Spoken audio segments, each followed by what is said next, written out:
ప్రకృతి పర్యావరణాన్ని కాపాడాలని జంట నగరాలతో పాటు తెలంగాణ రాష్ట్ర వ్యాప్తంగా ఎక్కడైతే చెరువులు ఆక్రమణకు గురయ్యాయనే సమాచారం ఆ స్థానిక ప్రజలకు తెలిస్తే దాన్ని ప్రభుత్వ దృష్టికి తీసుకురండి.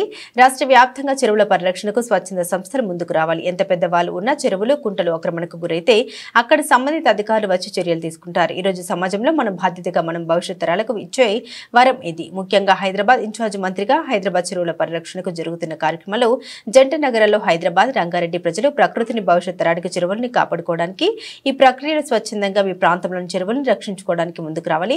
ఎక్కడైతే చెరువుల ఆక్రమణకు గురయ్యాయో అక్కడ సమాచారం అందించాలన్నారు. ప్రకృతిని పర్యావరణాన్ని కాపాడాలని జంట నగరాలతో పాటుగా తెలంగాణ రాష్ట్ర వ్యాప్తంగా ఎక్కడైతే చెరువులు ఆక్రమణకు గురైనాయనే సమాచారం ఆ స్థానిక ప్రజలకు తెలిస్తే చాలు, దాన్ని ప్రభుత్వం దృష్టికి తీసుకురండి.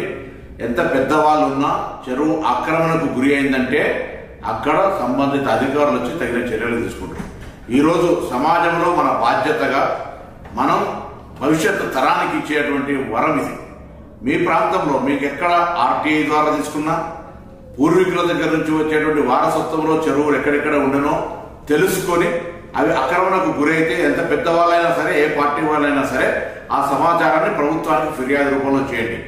ముఖ్యంగా హైదరాబాద్ ఇన్ఛార్జ్ మంత్రిగా జరుగుతున్నటువంటి చెరువుల పరిరక్షణకు జరుగుతున్నటువంటి ఒక కార్యక్రమంలో హైదరాబాద్ జంట నగరాల ప్రజలు, రంగారెడ్డి ప్రజలు ప్రకృతిని, భవిష్యత్ తరాన్ని, చెరువులను కాపాడుకొని ఒక వ్యవస్థను కాపాడుకోవడం జరిగే ఈ యొక్క ప్రక్రియలో స్వచ్ఛందంగా మీ ప్రాంతంలో చెరువులను రక్షించుకోవడానికి తరలి రావాల్సిందే ఈ సందర్భంగా కోరుతాను.